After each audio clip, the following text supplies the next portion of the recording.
तमाम तारीफ़ें अल्लाह ताला जल्ल मजदुहुल करीम के लिए। दुरूद व सलाम नबी करम नूर मुजस्सम शफ़ी मुअज़्ज़म अहमद मुज्तबा जनाब हज़रत मुहम्मद मुस्तफ़ा सल्लल्लाहु ताला अलैहि वसल्लम की ज़ाते वाला सिफ़ात के लिए हम्द व सलात के बाद, अज़ीज़ दोस्तों, बुज़ुर्गों और भाइयों,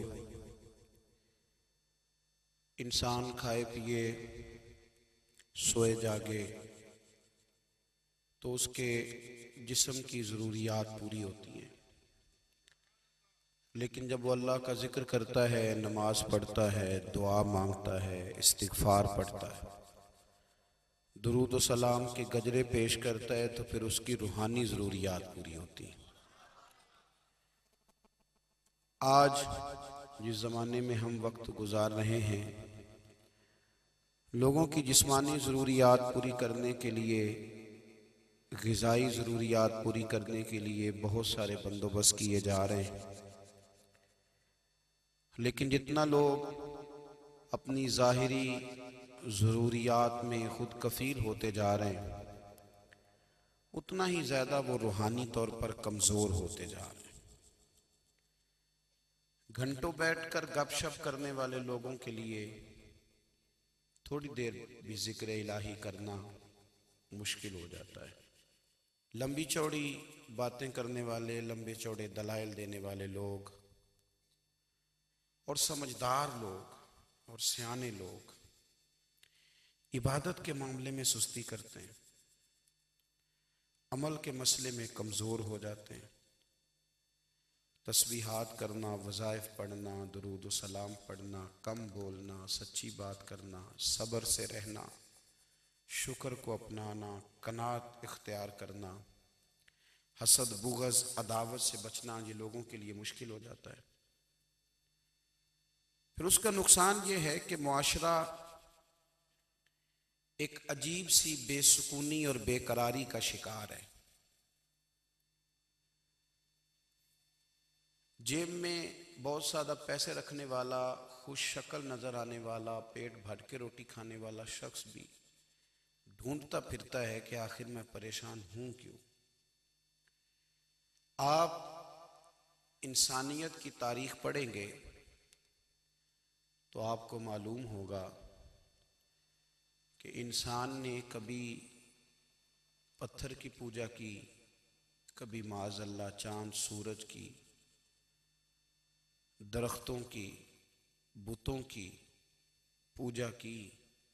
माज़अल्लाह ये गलत डायरेक्शन पे तो चढ़ गया, लेकिन ऐसा नहीं है कि कोई बंदा दुनिया में आया हो और किसी की उसने इबादत ना की हो।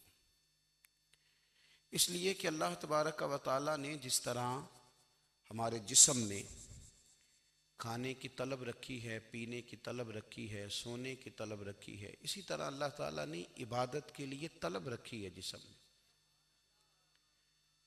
ये तो हुआ कि इंसान गुमराह हो गया, गलत रस्तों पे चल निकला,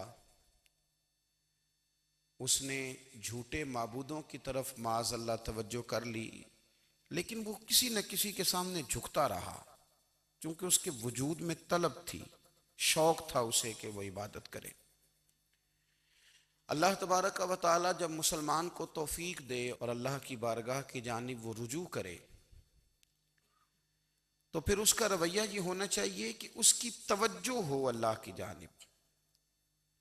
हमारे यहाँ तस्बीहात पढ़ ली जाती हैं अगर कभी मौका मिले, लेकिन वो ख़ास इन्हिमाक, वो ख़ास शौक़, वो ख़ास ज़ौक़ अल्लाह तबारक व तआला की इबादत का। एक होता है नमाज पढ़ना, एक होता है एहतमाम के साथ नमाज पढ़ना, यानी ज़रा वक्त पे उठना, ज़रा सही करके वज़ू करना, ज़रा शौक़ से मुसल्ला बिछाना।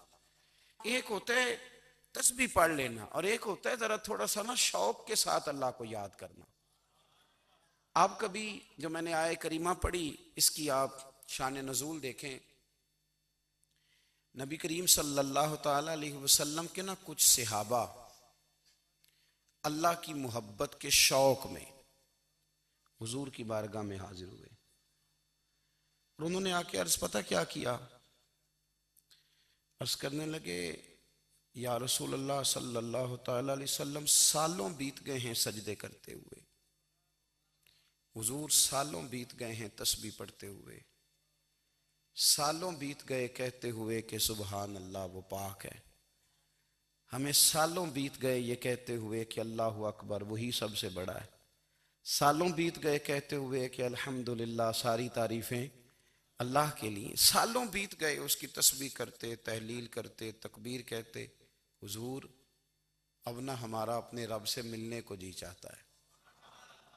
कभी यह हकीकत मुंतज़िर नजर आ न लिबास मजाज में, लाखों सजदे तड़प रहे हैं मेरी जबीने नियाज में।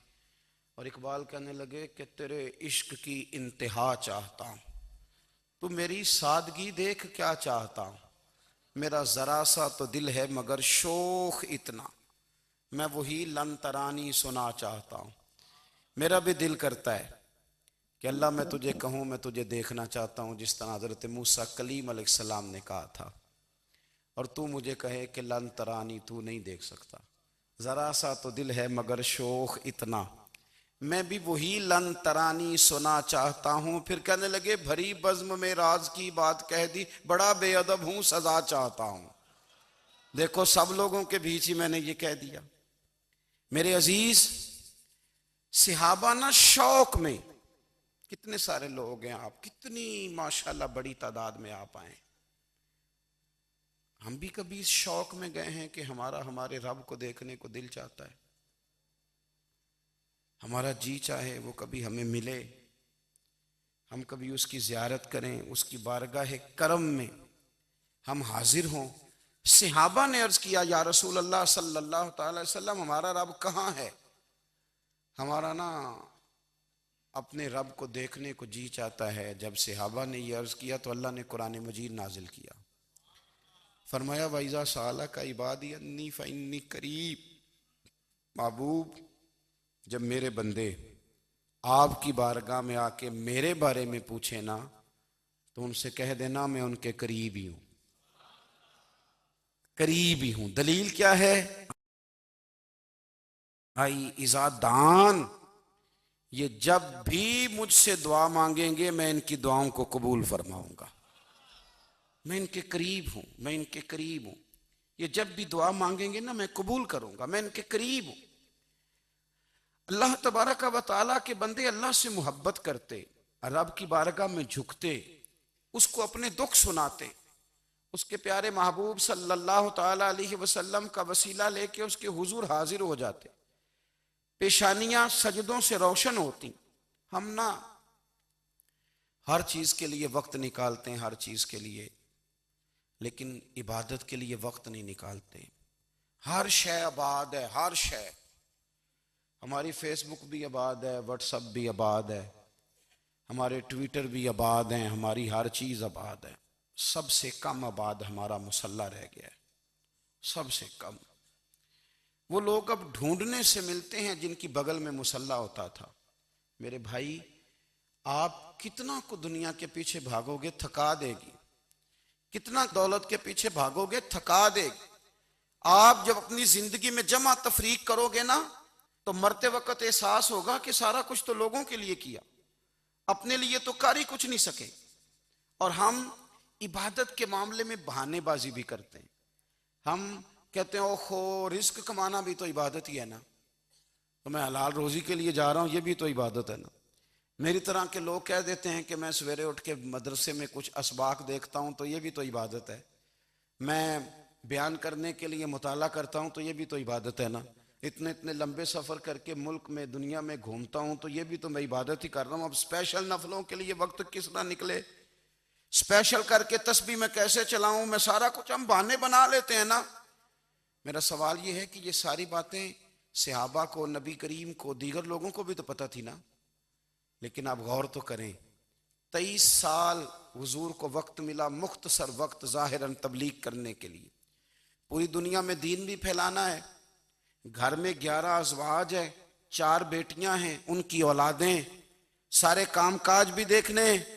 लेकिन सैयदा तैयबा ताहिरा हजरत आयशा सिद्दीका रदी अल्लाह ताला अन्हा फरमाती हैं, सारा दिन तबलीग करते, हर गुलाम के दुख सुनते, घर में आते तो अपने घर वालों का ख्याल करते, काम में हमारा हाथ बटाते। कुर्बान जाऊं, कहती हैं जमाना सारा सो जाता लेकिन आमना के लाल मुसल्ला बिछा लेते। दुनिया सो गई सारी, सब सो गए, जो खुदाम थे, वो जो गुलाम थे, वो सो गए। सही मुस्लिम ने लफ्ज मिलेंगे, सैयदा पाक फरमाती हैं, ओ मेरे नबी के गुलामों, मैंने ये रंग भी देखा है कि हुजूर ने इतना खड़े रहे, इतना क़याम किया, इतना क़याम किया कि मुकद्दस पैरों में वरम आ गए, सूज गए पैर। इतने बड़े दिल पे हाथ रख के नहीं बता सकता कि मेरे कभी नमाज में पैर सूज गए, कोई नहीं बता सकता। बच्चों की रोटी कमाते थक गए, बात अलग है। हम सैर करने गए तो थक गए, बात अलग है। लेकिन इबादत में ये भी तो मुस्लिम शरीफ है ना, ये भी तो दीन है ना, ये भी तो हुजूर की सुन्नत है, ये भी तो वो चीज है जो करीम की आंखों की ठंडक है। सैयदा फरमाती हैं पैरों में वरम आ गए और सारी रात ही हुजूर ने नमाज पढ़ी और एक ही आयत बार बार दोहराई। मस्जिद नबी में बिलाल हबशी ने फजर की अजान दे दी और हुजूर अभी मुसल्ले पे थे। करीम फारिग हुए, मैंने अर्ज की या रसूल अल्लाह सल्लल्लाहु अलैहि वसल्लम, आपके तो सदके अल्लाह अगले पिछलों के गुनाह माफ करेगा, तो आप इतनी आहोजारी क्यों फरमाते हैं? आप तो शफी हैं, आप तो अंबिया के इमाम हैं। तो हुजूर ने फरमाया, आयशा तुमने गिनवाया है ना मेरे अल्लाह की मुझ पर कितनी रहमत है। अफला अकूना अब्दन शुकूरा, फरमाया अगर उसने इतनी नेमतें दी हैं तो क्या मैं उसका शुक्रगुजार बंदा ना बनूं? मैं शुक्रगुजार बंदा ना बनूं उसका? फिर अगर इतनी नेमतें उसने दी हैं, मुझे इतना नवाजा है, तो फिर मैं उसके सामने सजदे ना करूं? ओ मेरे भाई, बड़े काबिल फख्र लोग हैं हम कि हम नबी पाक के गुलाम हैं। हम काबिल फख्र हैं कि नबी करीम के गुलाम हैं। क्या कभी इस गुलामी के शुक्राने में भी दो नफल पढ़े कि या अल्लाह तेरा शुक्र है तूने हमें हुजूर का गुलाम बनाया? याद रखें कि अपनी रूहानी जिंदगी को आबाद करें, इस्तिगफार पढ़ें, तस्बीहात करें। हजरत अब्दुल्ला इब्ने उमर रदी अल्लाह ताला अन्हो, हजरत उमर के साहिबजादे, मक्का मुकरमा में उनकी कब्र है।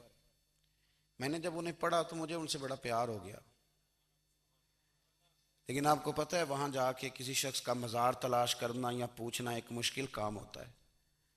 तो एक दफ़ा मैं मक्का शरीफ में हाजिर था, तो एक गाड़ी वाला ड्राइवर मुझे कहने लगा कि मौलाना मैं आपको जानता हूँ, मुझे आपसे मोहब्बत है, एक बात बताऊँ आपको। मैंने कहा बताओ। कहने लगे हज़रत अब्दुल्ला इब्ने उमर की कब्र देखनी है। मैंने कहा ये तू नहीं कह रहा, ये किसी ने बंदोबस्त कराया है, ये अल्लाह ने तेरे दिल में बात डाली है, ये हो गया, तू ले चल मुझे। हजरत अब्दुल्ला इब्ने उमर को नबी पाक ने फरमाया था राजुलुन सालिह, ये नेक बंदा है, ये मुत्तकी आदमी। हजरत अब्दुल्ला इब्ने उमर रदी अल्लाह ताला अन्हु सैयदना फारूक आजम रदी अल्लाह ताला अन्हु के साहिबजादे हैं और इनकी हमशीरा सैयदा हफ्सा रदी अल्लाह ताला अन्हा हुजूर की ज़ौजा मोहतरमा। एक दिन अपनी हमशीरा से कहने लगे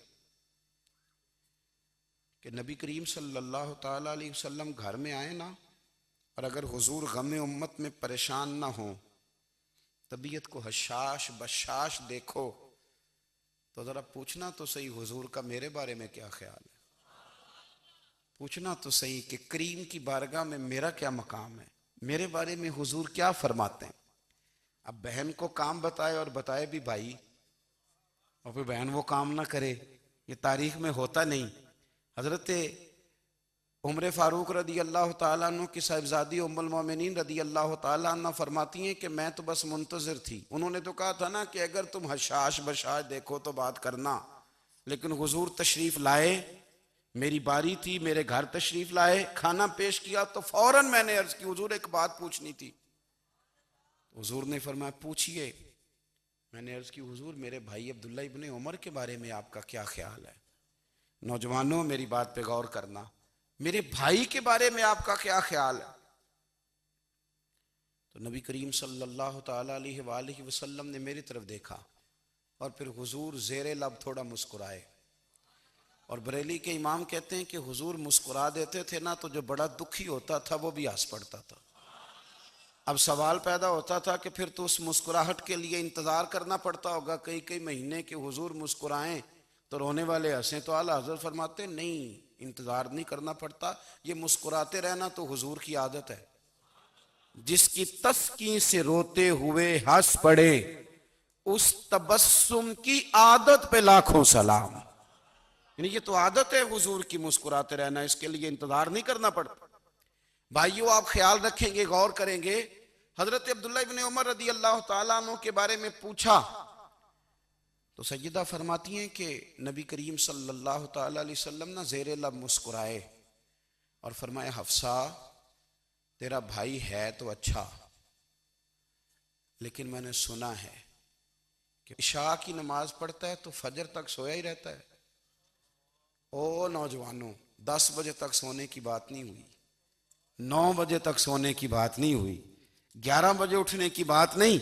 हुजूर फरमाने लगे, मैंने सुना है कि इशा की नमाज पढ़ के सो जाता है और फजर तक सोया ही रहता है, उसे चाहिए कि तहज्जुद के वक्त उठा करे, अल्लाह की बारगाह में हाजिर हुआ करे, आहुजारी करे, सजदे करे, इबादत करे। उठता है और फजर में जाके उठता है। हजरत जनाब अफसा रदी अल्लाह तआला अन्हा कहती है, मैंने जनाब अब्दुल्ला इब्ने उमर को पैगाम दिया और मैंने कहा, मेरे जवान भाई सुन, नबी पाक ने फरमाया है तो अच्छा, पर तहज्जुद में नहीं उठता, नफल नहीं पढ़ता।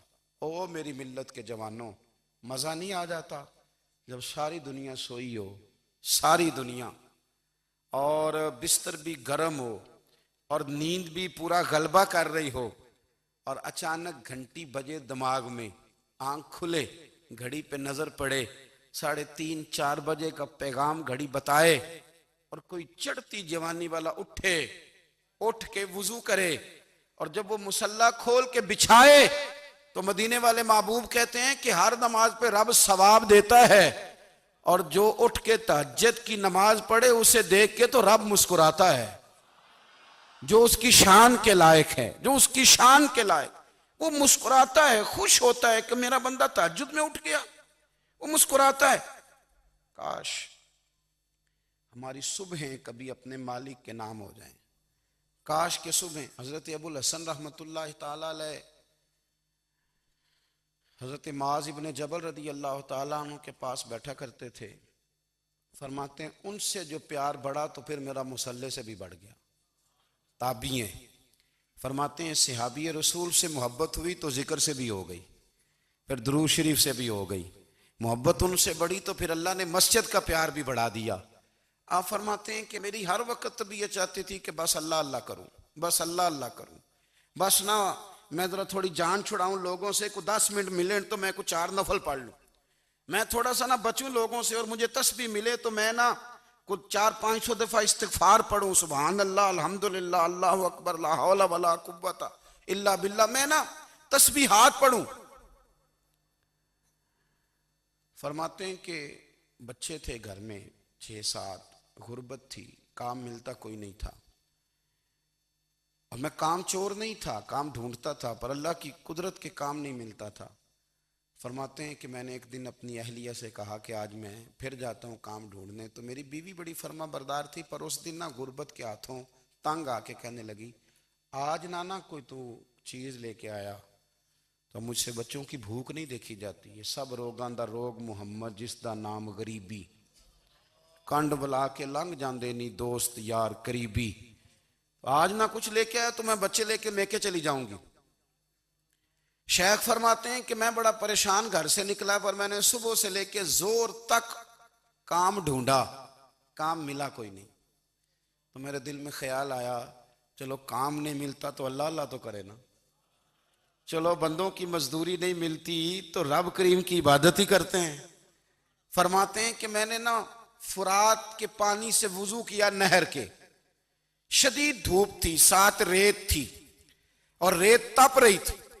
मैंने अपना रुमाल वहीं मुसल्ला के तौर पर बिछा लिया और फरमाते हैं कि जोर से लेकर असर तक नमाज पढ़ी, धूप भी पूरे जोर पे, पर मेरे सजदे का ज़ौक़ भी पूरे जोर पे।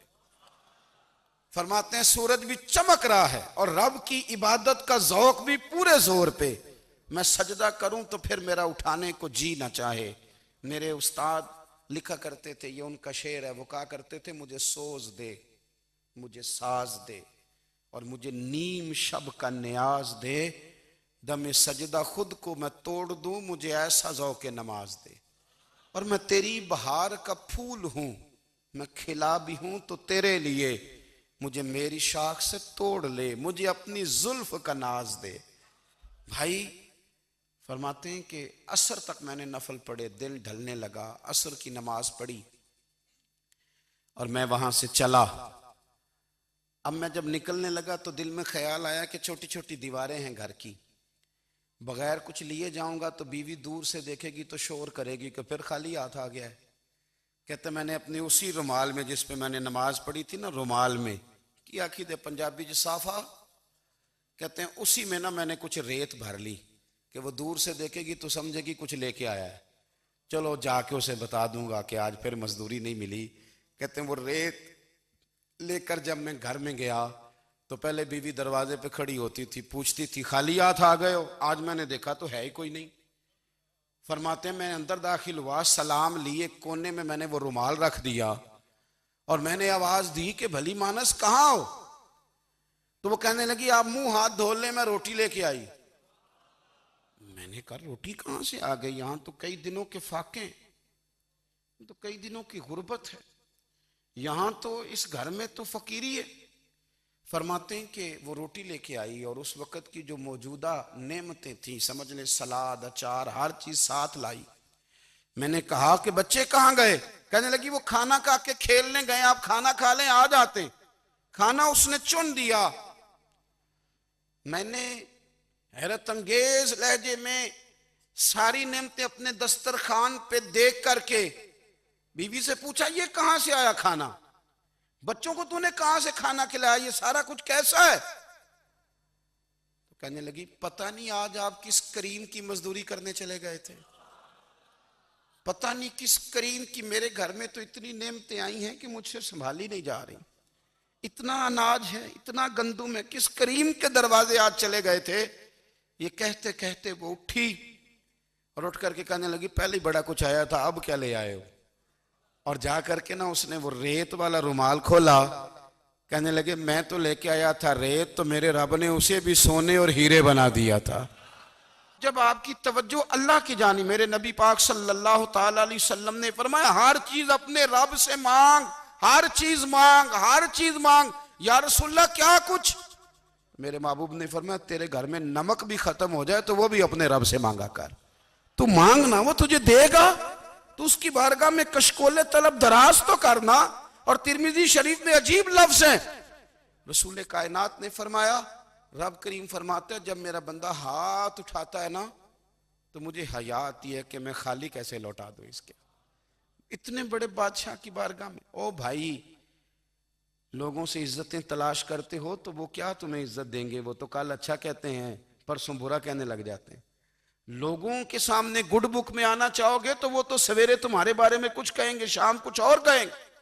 अपनी रूहानी जिंदगी आबाद करें, अपने मुसल्ले को वक्त दें और दुनिया से छुप कर इस मोबाइल को बंद करके और अपने आप से भी छुप के और तन्हा होके छुपा के सारा कुछ अपने आंसू अपने रब की बारगाह में पेश करें, उसके हुजूर हाजिरी दें। सुनो ना तिरमिजी की हदीस और इसे याद रखना, नबी पाक अलैहिस्सलाम ने फरमाया अपने दुख लोगों के सामने ना बयान करना, सेठों नवाबों को ना बताते फिरना, दुनियादारों के सामने जाके ना रोना कि मैं तकलीफ में हूं। फरमाया अगर दुनियादारों को दुख बताओगे रब तुम्हें कभी गनी नहीं करेगा। और लोग हैं कि उल्टा मजाक उड़ाएंगे।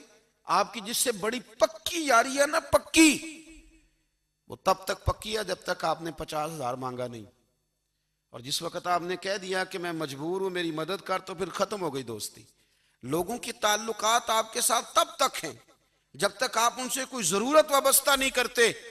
करीम महबूब फरमाने लगे बंदों के सामने दुख ना बयान करना, अल्लाह तुझे कभी गनी नहीं करेगा। तो अपने दुख अपने रब को बता, तू दुआएं मांग, तू उसकी बारगाह में हाजिर हो, तू उसके हुजूर अर्ज कर। फरमाया अपने दुख अपने रब को बता, वो जल्दी करे या देर से करे तुझे सारी दुनिया से बेनियाज कर देगा, तुझे किसी का मोहताज नहीं रहने देगा। अपने मुसल्ले को, अपनी दुआओं को। एक बुजुर्ग फरमाते हैं, मैंने दुआ मांगने का तरीका अपनी बीवी से सीखा। दुआ मांगने का तरीका अपनी, सीखने वाले तो अपने बच्चों से भी सीख लेते हैं, सीखने वाले तो हर एक से सीखते हैं। वो कहते हैं मैंने दुआ मांगने का सलीका अपनी बीवी से सीखा है। हजरत वो किस तरह? फरमाने लगे, मेरी बीवी ने ना मुझे कोई काम बताया, कुछ पैसों की जरूरत के लिए कहा, तो मैंने उसे कहा कि भाई अभी मेरे पास नहीं है, कुछ दिनों में आते हैं तो मैं दे दूंगा। औरतों की आदत होती है, वो बार बार याद कराती हैं। 2-4 दिनों के बाद फिर उसने कहा, हजरत वो मैंने कहा था कुछ पैसे, मैंने उसे कहा कि अभी मेरे पास नहीं है, कुछ दिनों में मिलते हैं तो मैं तुम्हें दे दूंगा। उसने कुछ दिनों के बाद फिर कहा, हुजूर वो मैंने कुछ पैसे कहे थे। फरमाते मैंने डांट दिया, मैंने कहा कि क्या तू रोज मुझे शर्मिंदा करती है, कहा ना मेरे पास नहीं है, होंगे तो दे दूंगा, तू रोज याद कराती है। फरमाते उसने पहले तो मेरी डांट को सहा, फिर मेरे सख्त जुमलों ने उसकी आंखों में आंसू पैदा कर दिए, फिर उसने अपने आंचल में अपने उस दुख को समेटा, और फिर उसने एक जुमला कहा तो मैं रो पड़ा, और मुझे अपने रब से मांगने का तरीका आ गया। मुझे कहने लगी, हजरत जी आपने डांट दिया, मैंने सह लिया, पर आप ही मेरे शौहर हैं, बताएं ना, आपसे न कहूं तो मैं किससे जाके कहूं। फरमाते हैं मैं रो पड़ा, और मैं खुल के रोया, और मैं तड़प के रोया, और फिर मेरी सिसकियां बंद गईं। तो मुझे कहने लगी, आपको क्या हुआ? मैंने कहा मुझे भी दुआ मांगनी आ गई है। जब मैं उसे कहूंगा ना, अल्लाह तू ही मेरा रब है, मैं तुझसे ना कहूं तो मैं किससे जाके कहूं, मैं क्यों किसी बंदे से सवाल करूं, मैं क्यों किसी दुनियादार से कहूं, मैं तेरे बंदों का, नेक बंदों का वसीला लेके, तेरे महबूब की गुलामी लेके तेरी बारगाह में आया, तुझसे ना मांगूं तो किससे मांगूं। समझ आ गई है, जब मैं इस रंग में मांगूंगा तो मेरा रब मेरे ऊपर बड़ा ही फजल फरमाएगा, वो मेरे ऊपर बड़ी रहमत करेगा, वो मेरे लिए आसानियां करे। अजीज दोस्तों, हम इस तरह करने लग गए हैं कि हमने ना अपने ताल्लुकात पर एतमाद करना शुरू कर दिया है। मेरे ताल्लुकात बहुत हैं, हमने अपनी दौलत पर एतमाद करना शुरू कर दिया, मेरे पास दौलत बहुत है। हमने अपने इल्म पर, अपनी शोहरत पर एतमाद करना शुरू कर दिया है कि मेरे पास फलां चीज बहुत है।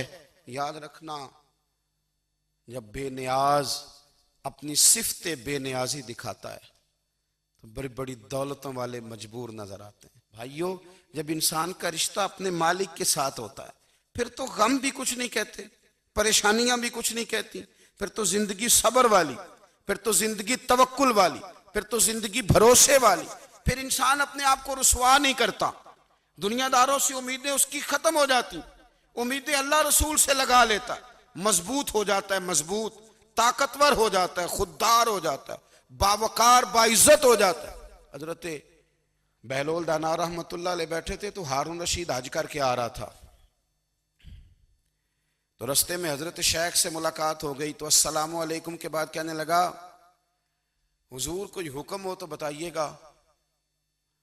तो हजरत बहलोल दाना फरमाने लगे, तेरा रब कौन है? उसने कहा अल्लाह। तो फरमाया मेरा कौन है? कहा अल्लाह। फरमाने लगे तो बड़ा ही बेवकूफ है, क्या तू ये समझता है कि रब हारून रशीद को तो देगा और बहलोल दाना को भूल जाएगा? तेरा भी वही रब है, मेरा भी वही रब है। उसने अगर तुझे दे के आजमाया है तो हो सकता है मुझे ना दे के आजमा रहा हो। जब उसकी हिकमत के तकाजे होंगे तो अता करेगा और देगा। तू जा अपना काम कर।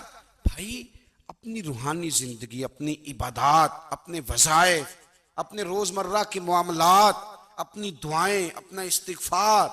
देखो, कोई मुश्किल काम तो नहीं, 2 रुकू हैं सूरह वाक़िया की, अगर रात को पढ़ ली जाए तो। मैं किस तरह ये बात बयान करूं कि तवीज़ बांटना आसान है और वजीफा बताना मुश्किल है। सारा दिन तवीज़ बांटें तो लोग लेने को तैयार हैं, और अगर आप वजीफा बताएं तो कहते हैं तो मुश्किल काम है। ओ खुदा के बंदे, अगर आपका ताल्लुक कुरान पाक के साथ मजबूत हो, कुरान पाक के साथ अगर आपका रिश्ता हो, लोग सिफारिशें ढूंढते हैं ना दुनिया में, कोई ताल्लुक मिल जाए तो मेरा काम हो जाए। दुनिया में इतना मुश्किल मामला है, आखिरत में मुझे बताइएगा कितना मुश्किल मामला होगा। मेरे नबी पाक सल्लल्लाहु ताला अलैहि वसल्लम ने फरमाया, जो लोग सूरह मुल्क पढ़ा करते थे ना, सूरह मुल्क, ये सूरत मुल्क क़यामत में उनकी सिफारिश करेगी। और इस तरह करेगी कि कहेगी ए अल्लाह यहाँ इस बंदे को जन्नत में दाखिल कर दे या मुझे कुरान पाक से अलहदा कर दे। तो रब फरमाएगा जा इसका दामन थाम के इसे जन्नत तक पहुंचाया। आप बात को समझे, जब आपके ताल्लुकात अपने मामलात के साथ मजबूत होंगे, ये नबी करीम ने वादा किया है कि तू सूरत वाक़या पढ़, तेरे घर में फाका नहीं आएगा।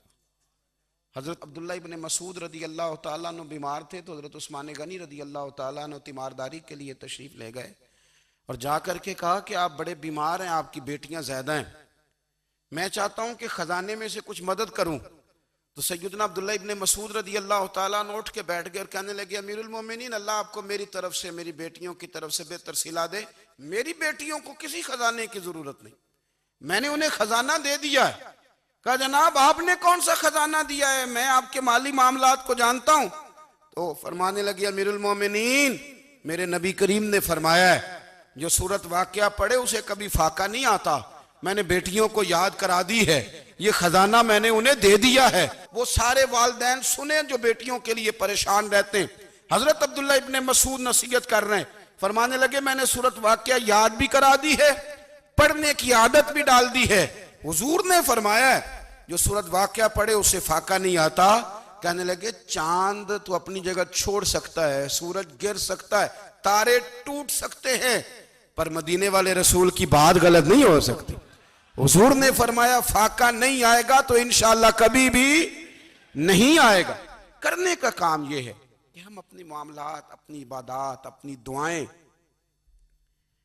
कभी 10 मिनट आदत हो जाए ना दुआ मांगने की अलहदा से रात को। हुजूर ने फरमाया जो फर्ज नमाज के बाद दुआ मांगे अल्लाह उसकी कबूल कर लेता है।